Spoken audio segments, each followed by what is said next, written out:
Assalamualaikum warahmatullahi wabarakatuh. Selamat siang. Pertama kami mengucapkan syukur dari Tuhan Yang Kuasa. Hingga detik ini kami masih diberikan kesehatan sehingga bisa berkumpul atau ketemu di Aula Koramil nomor 1 Laweyan. Saya mengucapkan selamat datang adik-adik sekalian dari Universitas 11 Maret. Mengucapkan selamat datang. Sebelumnya kami memperkenalkan diri. Saya nama Turki, pangkat Kapten CPA, jabatan dan Ramil nomor 1 Laweyan. Kemudian status K3, keluarga anak. Alamat berada di Desa Klodran, Kecamatan Telomaki, Kabupaten Karanganyar. Tentang teritorial, karena COVID ini sebenarnya secara umum, secara undang-undang itu kan tugasnya dinas kesehatan, gitu ya. Cuma karena TNI ini memiliki sesuai undang-undang memiliki peran atau tugas sebagai operasi militer untuk perang dan operasi militer selain perang sesuai undang-undang tahun 2004. Kemudian kalau kenapa TNI bisa ikut dalam menangani COVID? Salah satunya adalah operasi militer selain perang. Selain perang, salah satunya membantu pemerintah daerah dalam kesulitan atau percepatan pembangunan, bisa penanggulangan bencana dan sebagainya.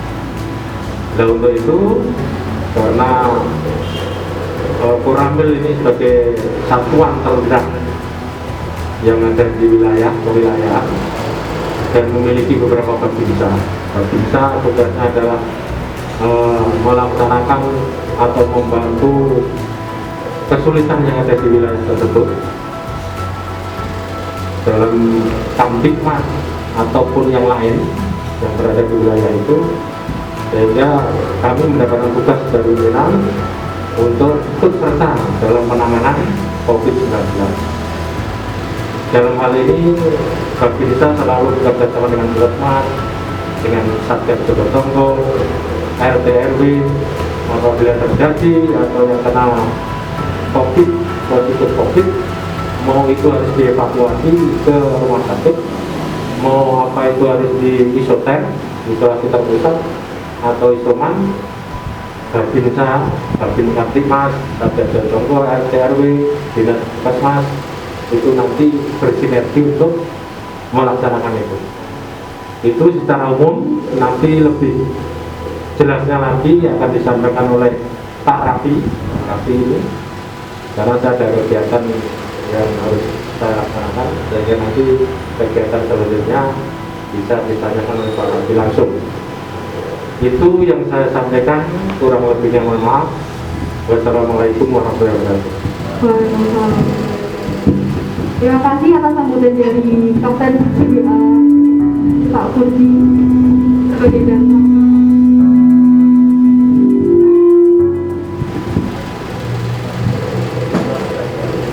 Sebagai Danramil Laweyan.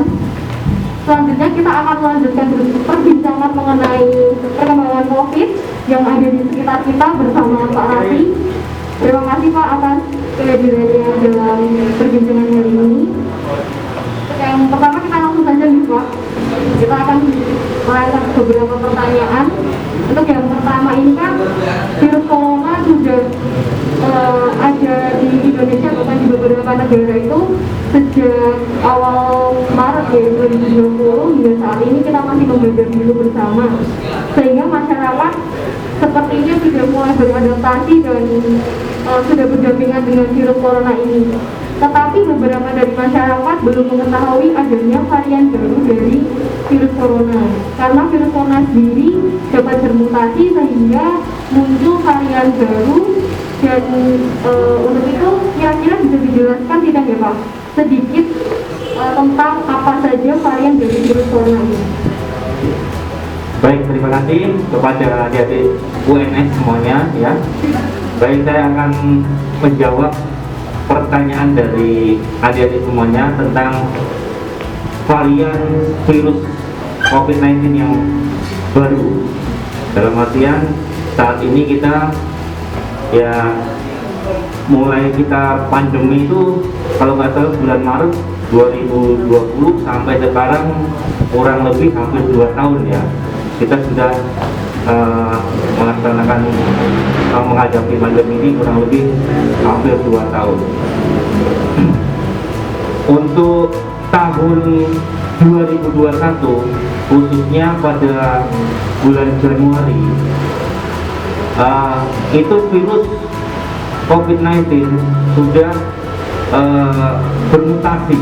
Nah, bermutasi menjadi seperti kalau kita lihat dulu dalam bahasa pelajaran kita dulu amuba, dia sedang membelah diri. Nah, ini virus pun seperti itu, dia bermutasi. Namanya yaitu ada virus namanya itu ada yang kita sering sebut adalah delta ya, ada delta, ada alpha dan ada gamma ya. Tetapi yang saat ini berkembang di wilayah NKRI mulai bulan Januari adalah virus delta, dan ini sudah awalnya menyebar di 16 provinsi, tapi sekarang sudah merata di wilayah NKRI. Itu yang virus delta ini yang sementara ini baru ditemukan di Indonesia. Untuk tingkatan bahayanya dari varian virus delta ini, apakah ada perbedaan dari yang sebelumnya ya Pak? Seperti virus-virus yang sebelumnya yang awal yang ditemukan itu kan alpha dan gamma ya, yang sebelum-sebelumnya itu. Nah, apakah ada perbedaan gejala dan tingkat bahayanya dengan virus corona yang sebelum-sebelumnya bagaimana Pak? Untuk varian delta ini untuk bahayanya dalam artian begini, dari virus yang sebelumnya, virus COVID-19 sebelumnya itu, delta ini lebih berbahaya dalam hal penyebaran virusnya ya, dia lebih cepat dan dia bahayanya pada usia rentan 60 tahun ke atas. Makanya cepat sekali dalam hal penyebaran terpaparnya. Makanya kita di sini disarankan untuk menggunakan masker double untuk mengantisipasi terpapar kita atau mengantisipasi dan terhindar dari varian delta tersebut. Untuk gejalanya itu apakah ada ciri khusus dari varian delta ini Pak? Kalau yang sebelumnya itu kan yang secara umum ditemukan oleh pasien terpapar virus COVID itu kan seperti demam, lalu alerginya, dan beberapa ada yang menyebutkan bahwa diare juga Pak. Nah, ini apakah dari varian virus delta ini apakah ada gejala yang khusus berbeda dari virus-virus yang sebelumnya? Sebenarnya kalau kita lihat dari gejala-gejalanya itu bagian besar itu sama. Itu ada demam, ada batuk, ada tenggorokannya kering, kemudian dia kayak mual atau muntah-muntah, kemudian dia badannya terasa pegal. Ya mungkin kalau kita lihat gejala-gejala orang-orang yang sudah kita amati selama ini seperti itu, karena dia juga masih dalam satu dia masih ya termasuk dalam virus COVID-19 itu juga Pak. Ya. Kalau dalam dia dalam gejalanya seperti itu yang kita tahu ya. Sehingga perbedaan dari virus corona yang terbaru dengan yang lama itu hanya tingkat penyebarannya yang lebih cepat daripada yang sebelumnya Pak. sehingga kita harus meningkatkan protokol kesehatan kita dengan menggunakan double masker.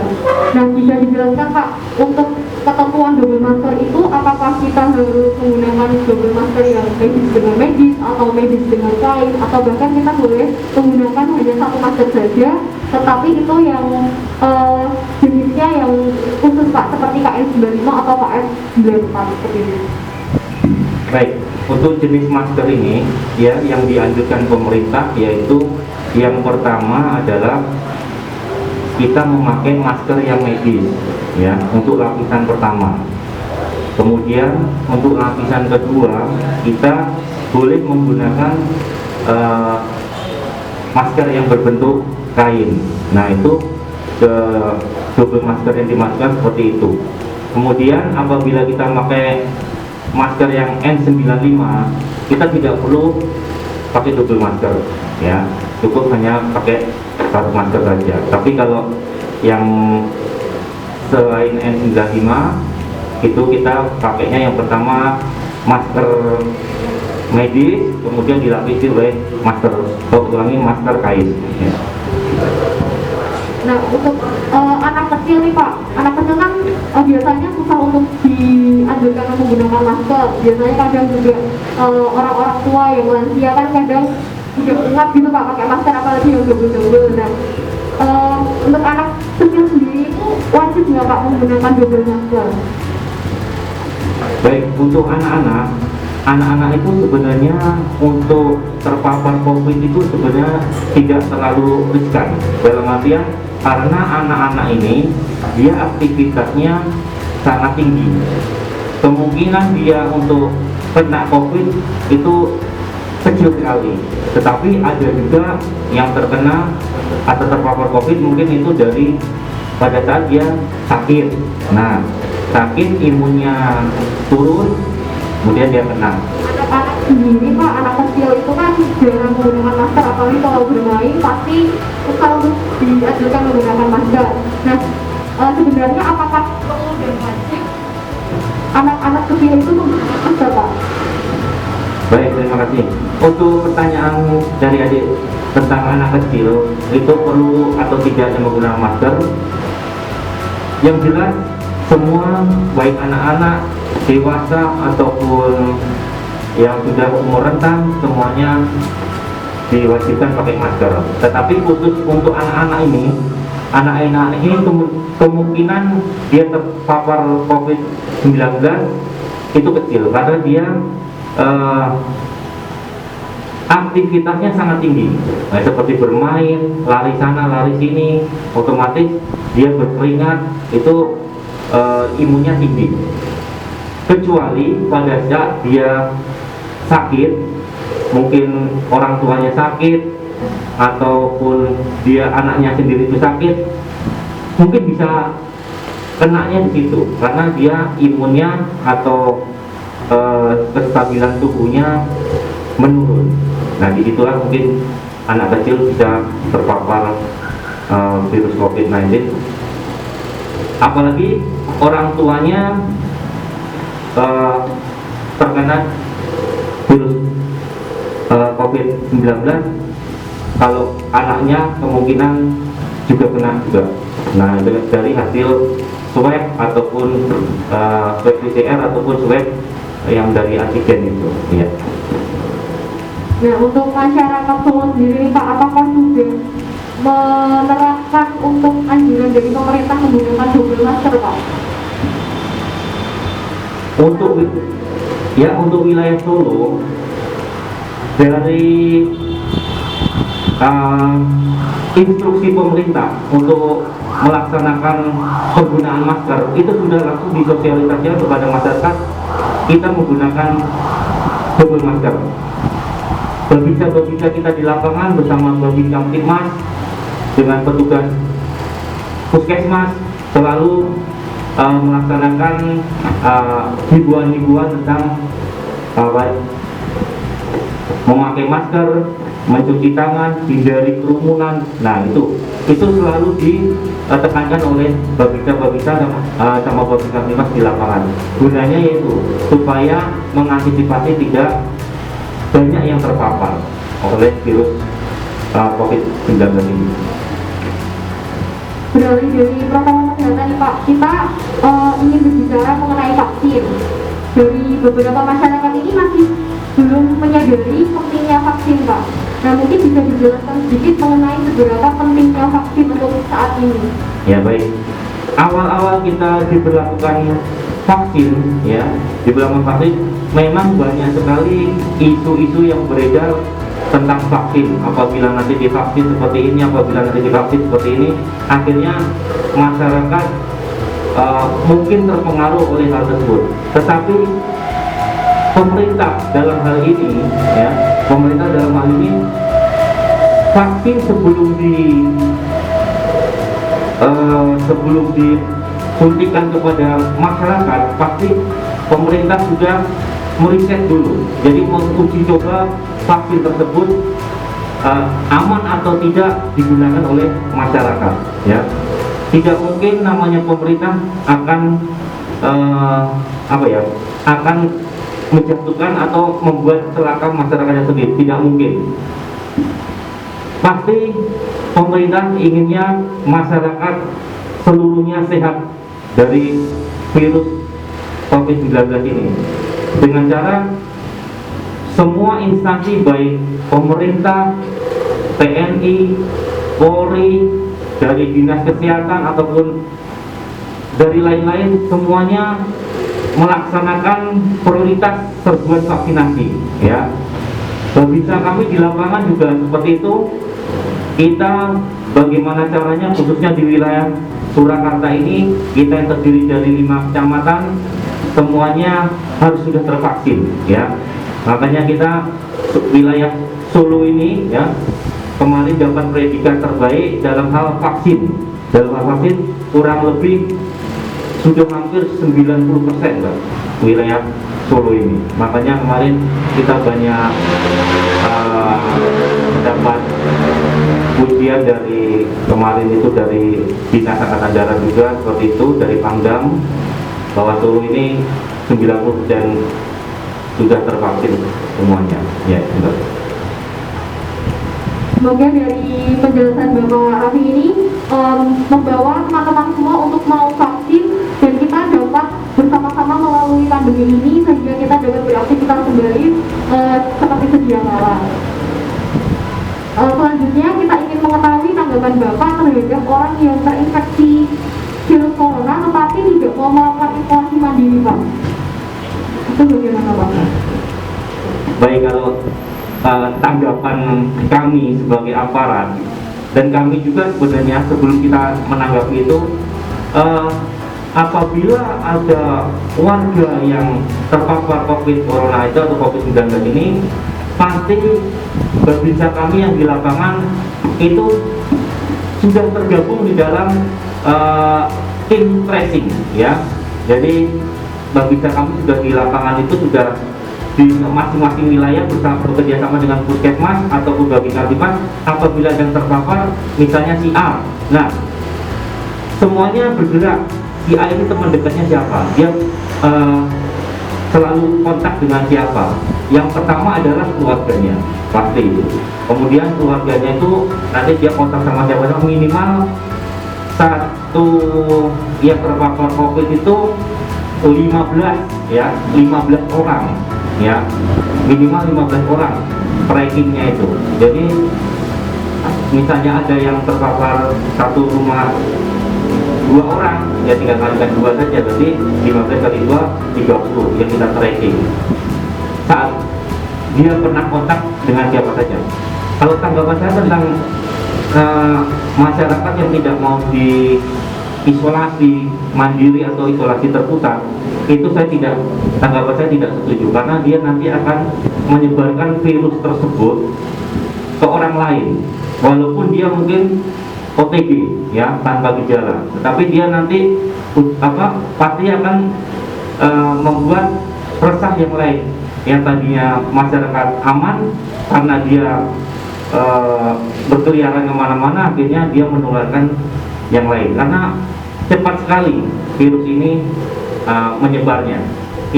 Makanya sekarang dilarang untuk bersalaman, dilarang untuk bersentuhan. Nah, gunanya seperti itu.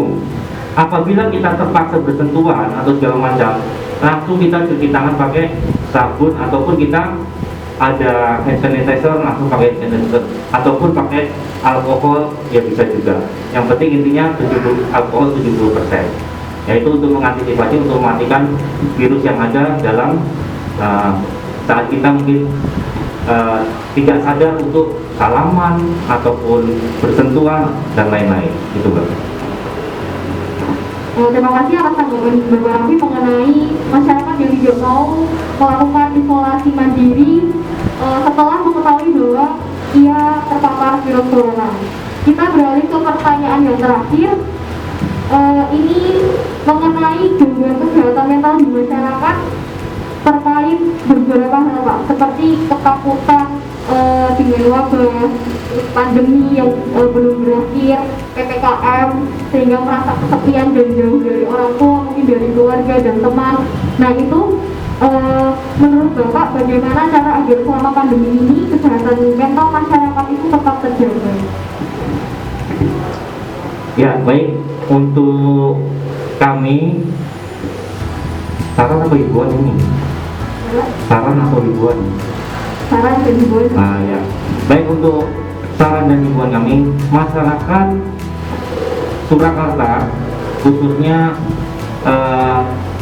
ya, maksudnya masyarakat Surakarta, kami himbau apabila terkena COVID ataupun tidak, kita tetap tenang ya, tetap tenang dan jangan jadikan apabila kita terkena virus corona kita jangan gelisah, kita tetap tenang dan kita tetap jaga makan kita ya, tetap jangan lepas masker ya, pokoknya jangan jadikan imun kita turun, baik ini yang terkena virus COVID-19 ataupun yang tidak. Usahakan berjemur di matahari, kemudian jangan lupa berolahraga, kemudian jangan lupa makan makanan yang bergizi, terutama yang mengandung vitamin C. Contohnya seperti minum jeruk, makan jeruk, kemudian yang buah tomat atau segala macam, itu sangat bagus sekali untuk mencegah virus masuk dalam tubuh kita. Karena virus ini yang diserang adalah paru-paru, ya. Dia masuk lewat hidung, lewat mulut. Makanya kita juga dihimbau untuk memakai masker, mengantisipasi virus itu masuk lewat mulut ataupun lewat hidung. Dan virus ini berdasarkan pengalaman dia akan takut dengan matahari. Ya, dia apabila di tempat yang panas dia tidak akan bisa berkembang biak.